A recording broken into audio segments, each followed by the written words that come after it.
Our next guest is the scribe behind Clerks, Dogma, and many more cult classics. He's a filmmaker, the podcasting godfather, and now a Call of Duty action hero. Let's give it up for the man who made Silent Bob speak volumes, Mr. Kevin Smith, everybody. Yes. A hell of an intro right there, man. Excellent job. Doing very well. The Call of Duty one, like none of it. I couldn't have predicted any of this, man. But the Call of Duty one still blows my hair back because I witnessed Jason Mewes playing. He's a gamer. He's always on Twitch. He games live and stuff. But I witnessed Jason Mewes playing as Jay in Call of Duty, commanding an entire squadron of Jays as they fought more Jays. And like that's a sight I never imagined I would see at the beginning of my career. Couldn't have conceived of it, and now can't conceive of like living without it. When I die and leave this best of all possible worlds, I think that vision will be burned into my head. Yeah, that's awesome, man. These kids, they spend hours and hours playing that game. So, you're a big part of these. It's like passing it down to a new generation. I feel like very similar to Dogma, because 25 years this film's been locked up. And now all of a sudden we're in theaters coming up this weekend. That's freaking crazy. And I know there's a wild story behind it. If you could give us the Reader's Digest version, Harvey Weinstein held on to it for a while. You get a call. Yeah. You get a call from him, but it might have been smoke and mirrors, maybe. What happened was back in '98, we made this movie. It came out in 1999. When we made it, Miramax was owned by the Walt Disney Company. So this was a Disney movie, oddly enough, when we made it. And when the flick was done, before it came out, it became a bit of a polemic where the Catholic League, a self-appointed media watchdog group, went after the movie pretty hardcore. So Disney was telling Miramax, you got to get rid of this movie. Harvey Weinstein, who ran Miramax, personally bought the movie and released it by licensing it to two different companies. He had done it prior to us with Rosario Dawson's first movie, Kids, the Larry Clark movie. So Disney hated that movie and wanted him to get rid of it. And so he personally bought it, distributed it himself, and made money. So when Dogma happened and Disney was like, you got to get rid of this movie, he had a model. He had already done it before. So he bought the movie, allegedly, personally, and then licensed it to Lionsgate, a young Canadian company called Lionsgate, which hadn't had any big theatrical success at that point. This was before Twilight and the Hunger Games and stuff. And then Sony for home video. And those deals lapsed. Like, the Lionsgate deal was over after a year. Sony home video deal was over after 15 years. And I started hearing from people going like, I can't get Dogma anymore, on home video and stuff. It's like $100, $200. So I started writing. I'd left the Weinstein Company in 2008. So around the 10-year anniversary of the movie, like 2009, I started writing to be like, hey, man, Dogma anniversary coming up. Can we do something with it? Never heard back. 15th anniversary rolled around. Never heard back. Wrote, was like, hey, man, can we do a thing? Never heard back and stuff. And then what was it? It was this day, like I had left the Weinstein Company years prior, and I hadn't heard from anybody over there in years. Anytime I'd write, wouldn't hear back. Then I got a phone call, and they were like, hold for Harvey Weinstein. And I hadn't spoken to this motherfucker in like 10 years. And so he goes, Kevin, it's Harvey. I said, hey, what are you doing? And he goes, I just realized I have Dogma. We haven't done anything with it in like over a decade. And, that cast is still pretty viable. That cast is like well known. Like we could make a sequel. And I was like, yes, we could. Oh my God. He's like, at least a streaming series. I was like, yeah, man. And he's like, you'd be into that? I was like, I'd be way into that. And he's like, all right, I'll call you next week. We'll get into it. And I hung up the phone. I was so delighted. I hadn't heard from this guy in years. And suddenly he was singing music to my ears, talking about like fucking bringing Dogma back and shit. Like, let's do it. Three days later, the New York Times piece comes out. Oh, yeah. And I was like, oh. And so he needed some money. He needed money in that moment. Well, no, but after the New York Times piece, never mind the money. That was when we'd all fucking found out the dude was a monster. So we're all calling everybody we know, whoever worked there, and be like, did you know? What the fuck, man? So I was talking to my boy, John Gordon, who worked there. And I was like, John, I don't know how to say this, but I feel dirty. He called me last week. I talked to him and he was talking about doing a Dogma sequel. I got real excited. And John goes, Kevin, he was calling to see whether or not you were a source for the New York Times piece. The fact that you answered the phone told him that you weren't. If you didn't answer the phone, he would have added you to a list of people he suspected were behind the article. So he never had any intention of doing anything with Dogma. Now, in terms of egregious things Harvey Weinstein has done, that is not even on the list. It's way off the list. It's so minor compared to what a monster he was. But I couldn't get to the movie, couldn't access the movie. He went to jail, as we all know. And so for the 20th anniversary, before the 20th anniversary, which would be 5 years ago, I reached out and wrote a letter, a very heartfelt letter to a convicted rapist, and asked him if I could buy this movie back. I was like, look, you've made many movies. I've only made a few, and this one's tied up with my childhood faith and my dead father. So I offered 250 grand. Lawyer said no. Wrote another letter, offered 500 grand. Lawyer said no. Went out and collected some resources and promises from people, and was able to, because I ain't got that kind of money, I was able to write back and offer $1 million. Was still told no. We heard that he was holding out for $5 million, which, with all due respect, if I had $5 million, I'd just make a new movie. You know, never mind buying some old ass movie and stuff. So I just let it go at that point. The dream was dead. Then about 8 months ago, I got a phone call from this amazing woman, Alessandra Williams. She was like, hey, I have Dogma. Do you want to talk about it? And I was like, what do you mean you have Dogma? She bought a tranche of films from Harvey that Harvey owned personally. He's back in court right now. So he needed money. And so he sold off what was left of any personal assets that he still held onto. And he owned a few movies. One of them is Dogma. One of them was Fahrenheit 9/11, Michael Moore's movie. That happened after us. One of them was Larry Clark's Kids, which happened before us. And then some karate movies he bought in the wake of Kill Bill. So she bought this tranche of movies for one price, sold off everything else, and then held on to Dogma. And she was like, what do you want to do with it? Gave it back to me, man. So this amazing woman who had no connection to this movie whatsoever. I tried to make this shit happen. Like at the 10th anniversary, the 15th, 20th, I couldn't make it happen. And I have connections. I made the movie. I know rich people and shit. Still couldn't make it happen. This woman who was completely outside the situation, she just grew up a fan. You had no relationship with her prior to this? Never met her? I didn't even know who she was. And I didn't discover who she was until like shit. Only a month ago, I got the full story where, she asked me, she was like, I got a short film I produced that's in the Beverly Hills Film Festival. She's like, would you go see it? And I was like, oh my God, absolutely. So I went to see it. And then afterwards I was like, hey, I got my own movie theater in Jersey, as you know, Smog Castle Cinemas, and we have our own film festival. So if you want to program your short there, we can totally put it in the festival if you like. And she goes, yeah, then my mom could see it. And I was like, oh, does your mom live in Manhattan? Because my movie theater is in New Jersey, is not far from New York City. And she goes, no, she lives across the street from your movie theater. And I was like, what? I was like, we've been working together all this time. You just thought to mention that now? She goes, well, I didn't want to creep you out. I was like, too fucking late, man. And she goes, well, this is really going to creep you out. She goes, you know Jay and Silent Bob's Secret Stash? I was like, quite well. It was my comic book store. And she's like, I used to work at Coco Paris right down the street. And I was like, who the fuck are you, man? She's just a kid who at age 10, her very permissive mom let her watch Dogma and she fell in love with the movie. So she grew up as a fan of the flick. Then she went off and had a career as an actress, producer, she's a mover and a shaker, very connected. And she saw me on the internet talking about trying to get Dogma back and failing. And she was like, oh, I love that movie. More people should see it. I'll get involved. And she did. She raised a bunch of money, made the move, reached out to Harvey's lawyers. And I guess, unlike when we reached out to him multiple times, dude needed money and was on the ropes and stuff. And so she was able to buy that tranche of movies and just to get it Dogma. So this incredible woman, guardian angel of Dogma, she saved my movie about angels from the devil himself. And I had no idea who she was up until like 8 months ago, man. It's crazy. You're forever indebted. You are forever indebted to her. What's her name again? Alessandra Williams. Alessandra Williams, we love you. Thank you. This is the you are a goddess.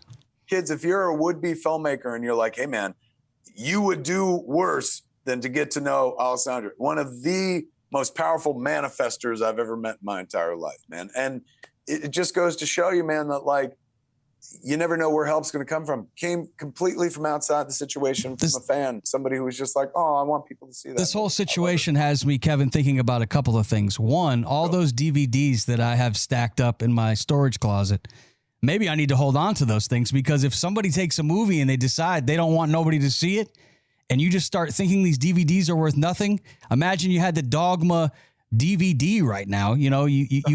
Weinstein couldn't have held it back.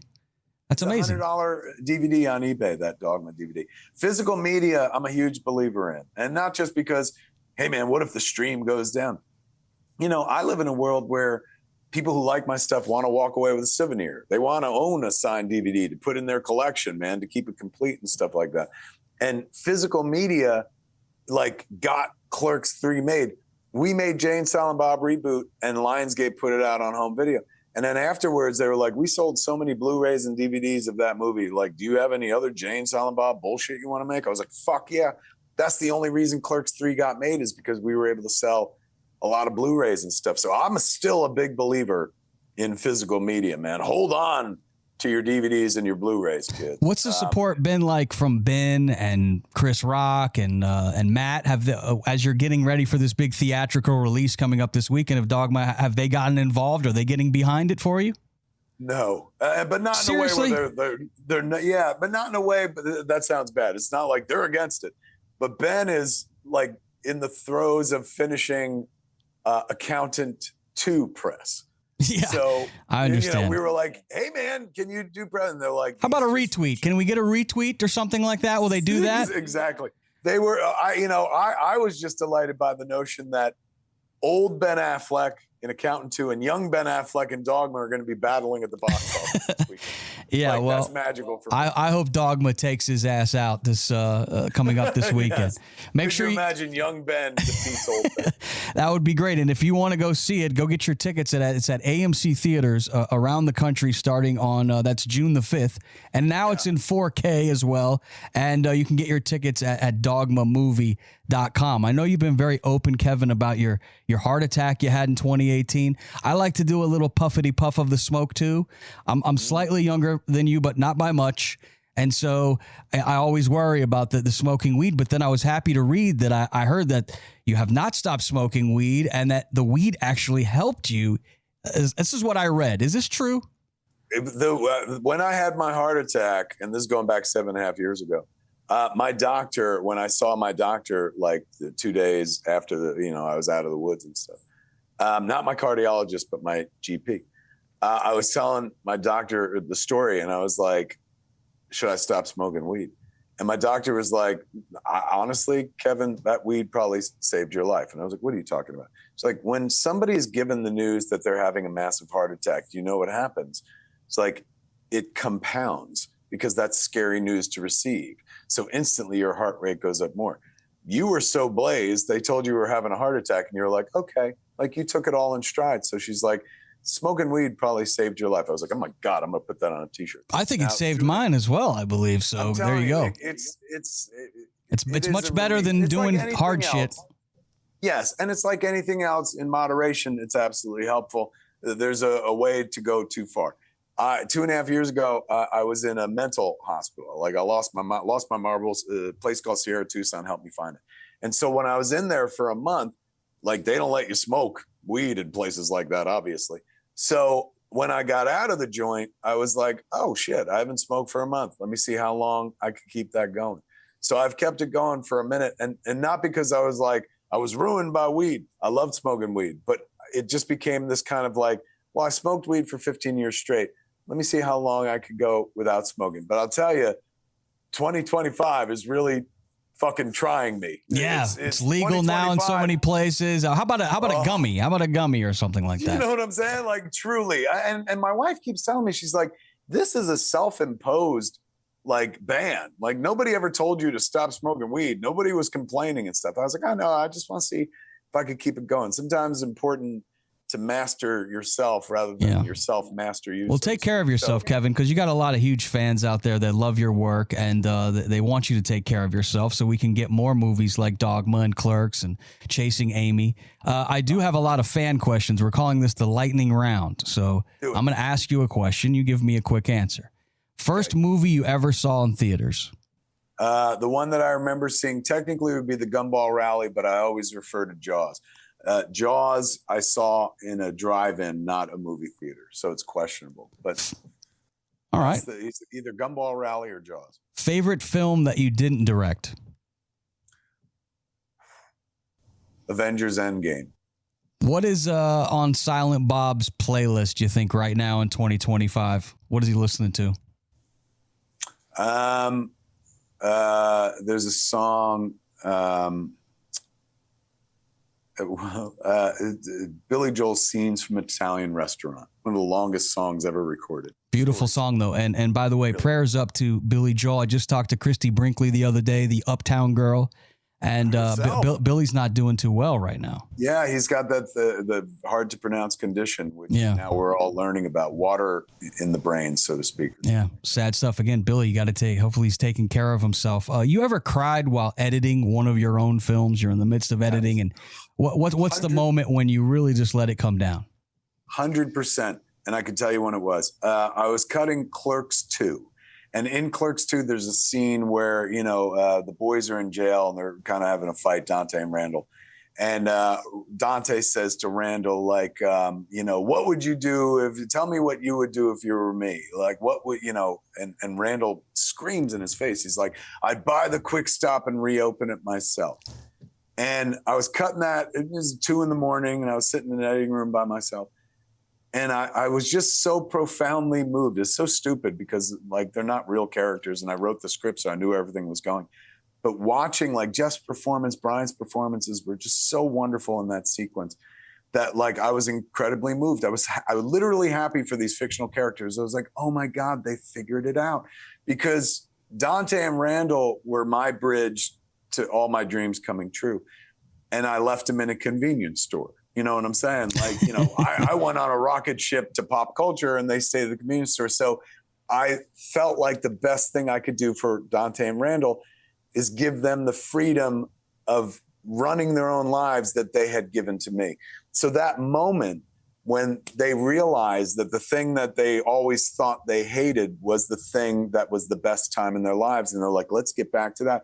But instead of working for someone, we can own the place, being in charge. Like, I still get chills when I think about that moment because I got real emotional and it changed my life because I was like, that's it. You could be just like your characters. You can buy the Quick Stop, so to speak, and reopen it yourself. And that's kind of when I took my career in like a different, more personal direction and have been so, like, incredibly satisfied ever since. That's when I started taking, like, more creative risks and kind of abandoning any hope that the industry would find a real place for me. I was like, I didn't wait for the industry to welcome me into this business, and they certainly didn't help me until I had something to show them. So I always felt like, it'll either take if I'm killed or canceled, yes, I'll be out of the business. But until either of those moments, I think I can always do what I've done. Since I started independently, if nobody wants to, like, fund my stuff, I'm like, oh, well, I'll just figure out how to do it myself. And never let anybody tell you can't do a thing, kids. As long as you know how to do it, and you can pull together the resources and stuff. Like, I don't care how old you are. Even if, like, I get a lot of young people who are like, what's your advice for a young filmmaker? And I'm happy to give it, but my advice goes to the young filmmaker and the old filmmaker, the filmmaker who's never made a film yet, but sits in a movie long through the credits, not waiting to see if Captain America shows up. Those are all filmmakers. They just haven't made their film yet. And I always tell them, like, man, your voice is your currency. Like, I've shown everyone my voice and everyone knows, all right, he's the guy that does Clerks and shit like that. What the world hasn't seen or heard are your stories, man. They're far more interesting. Well, to me, the most creative character that you have created is Harley Quinn, no question. And the band Cinnamon is a great band. Yeah. The new song Star. She can actually play music. That blows my mind, man, because I'm musically inept. So the fact that I have a kid that has a band just blows my mind. Yeah, check her out. That's the best character you've ever made, hands down, no question. Kevin, you said that. All right, cool. Agree. Yeah, check it out. Check the band Cinnamon out, and the new single, I believe, is called Star. I love that song, man. It's jams. Oh my God, thank you. You're so sweet. All right, Kevin, thanks for your time, bro. We appreciate you coming on. Go see 25th anniversary of Dogma. It's in theaters close by you. And check it out in 4K. Go to dogmamovie.com for more details. Peace out, Kevin. Much love to you, bro. Much love. Means the world. Many thanks. Oh, that rocked.